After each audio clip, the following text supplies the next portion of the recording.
নমস্কার বন্ধুরা, নিম উমা কিচেনে সবাইকে অনেক অনেক স্বাগত। আশা করি আপনারা সবাই ভালো আছেন, সুস্থ আছেন। আমি কিন্তু সুস্থ নেই, আমার কাশি হয়েছে, গলা বসে গেছে, বুঝতেই পারছেন। তার সত্ত্বেও আমি রান্না করছি। আমি আজকে রান্না করব, মাছ ভাজা করব, কপি ঘন্ট করব আর মাছের টক করব। দেখুন, এখানে মাছ কেটে ভালো করে ধুয়ে লবণ হলুদ মাখিয়ে নিয়েছি। এখানেও মাছে লবণ হলুদ মাখিয়ে নিয়েছি। কপি ঘন্ট করার জন্য আলু কেটে লবণ হলুদ মাখিয়ে নিয়েছি। বাঁধাকপিতেও আমি লবণ হলুদ মাখিয়ে নিয়েছি। এখানে বাঁধাকপি তরকারি করার জন্য মাছের মাথা আর মাছের তেল নিয়েছি। আজকে আমি বাঁধাকপি তরকারি করব টমেটো সত্ত্ব দিয়ে। আগে একবার টমেটো সত্ত্ব দিয়ে আমি মাংস রান্না করেছিলাম, খুব ভালো হয়েছিল। এবার টমেটো সত্ত্ব দিয়ে আমি আজকে কপি ঘন্ট করব। তাহলে চলুন আমি তাহলে রান্নাটা শুরু করি। বন্ধুরা দেখুন, আমি উনান জ্বালিয়ে দিয়েছি। উনানে দুপাশে দুটো কড়াই বসিয়ে দিয়েছি। এবার কড়াইতে দেবো তেল। মুখ খারাপ হয়েছে, কাশি হয়েছে, মুখ খারাপ হয়েছে, তাই গাছ থেকে একটা ডাঁসা পেয়ারা তুলে এনে খাচ্ছি।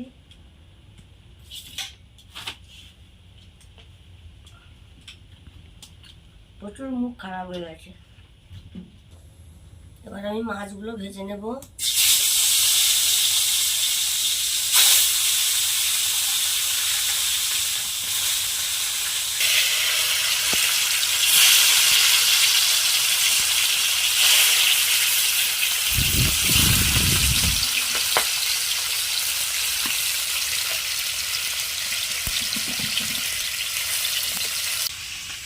বন্ধুরা, আমাদের এখানে কারেন্টের লোক হয়েছে, তাই লাইটটা দপদপ করছে, কিছু মনে করবেন না।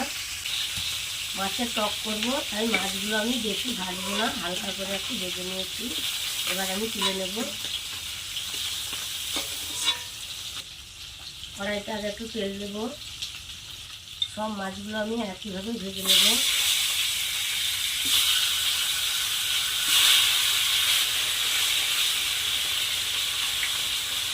মাথাটা দেখুন, এটা আমার ছেলে খাবে, কাটতে না বললো। বললো, মা মাছের মাথাটা কাটবে না, আমি খাবো। আমি তাই বেটা রেখে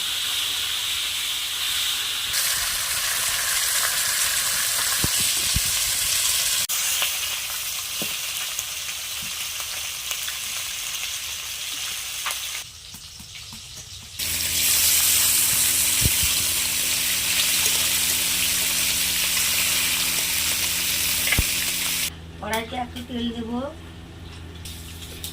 আলুগুলো আমি ভেজে নেব।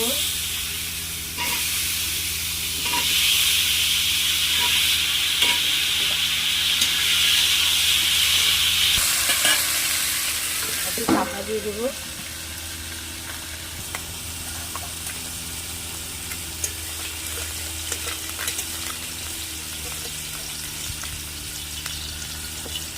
দেখুন বন্ধুরা, আমি আলুটা ভেজে নিয়েছি। এবার আমি তুলে নেব। এবার দেবো গোটা জিরে, অল্প একটু পাঁচফোড়ন দেবো। এবার দেবো পেঁয়াজ কুচি।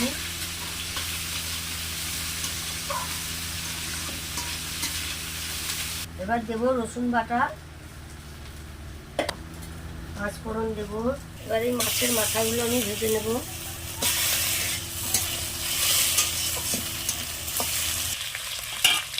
বন্ধুরা, এখানে আমি টক করার জন্য আমচুর নিয়েছি। আমচুরটা আমি ভালো করে এইভাবে মাখিয়ে নেব।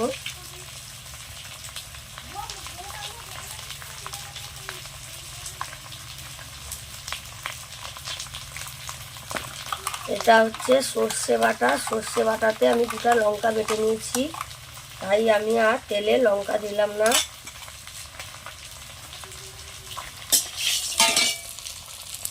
এবার দিয়ে দেবো টমেটো।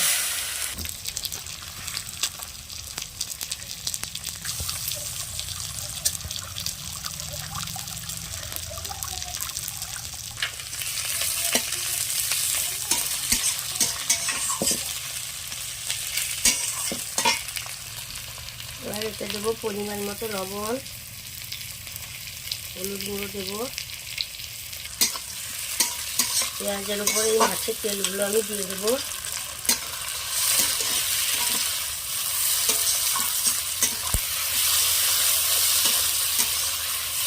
পরিমাণ মতো লবণ দেবো, হলুদ গুঁড়ো দেবো, লঙ্কার গুঁড়ো দেবো, অল্প একটু চিনি দেবো। মশলাটা ভালোভাবে কষিয়ে নেব।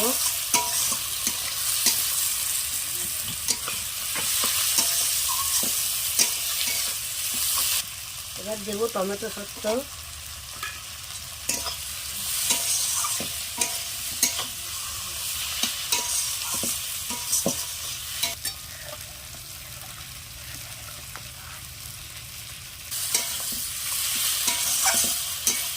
এবার দিয়ে দেবো এই ভাজা আলুগুলো।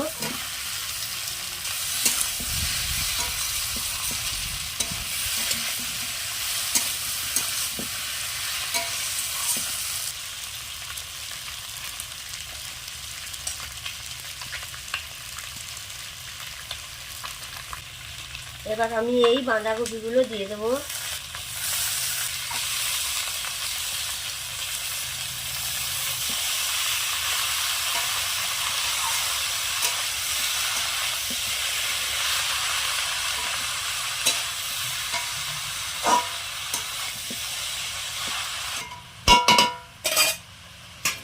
চাপা দিয়ে দিয়ে বাঁধাকপিটা আমি ভালোভাবে কষে নেব।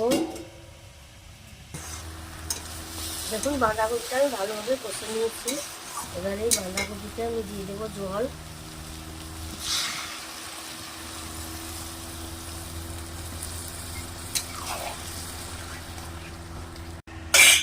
এবার আমি চাপা দিয়ে দেবো।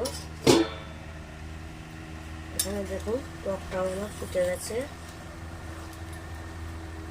দেখুন আমি মাছের ডিমের ওপর অল্প একটু সর্ষের তেল দিয়ে দেব। এই মাছের ডিমে কিন্তু আমি লবণ হলুদ আগে থেকে মাখিয়ে রেখেছিলাম। দিয়ে আমি ফুটন্ত টকের উপর এই ডিমগুলো আমি দিয়ে দেব।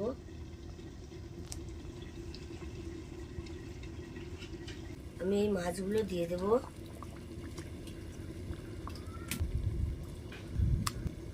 আমচুর দিয়ে মাছের টক আমার রান্না হয়ে গেছে।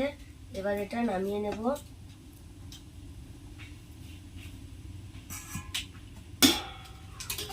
তরকারিটা একটু উল্টে দিই,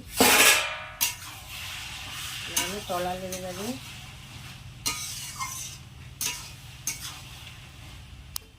আর একটু চাপিয়ে দেবো।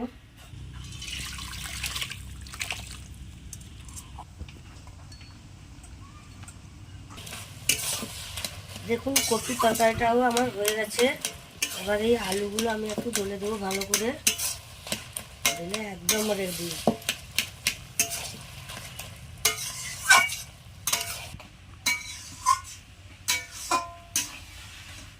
দেখুন আমার আমসত্ত্ব দিয়ে কচু তরকারি হয়ে গেছে। এবার আমি নামিয়ে নেব।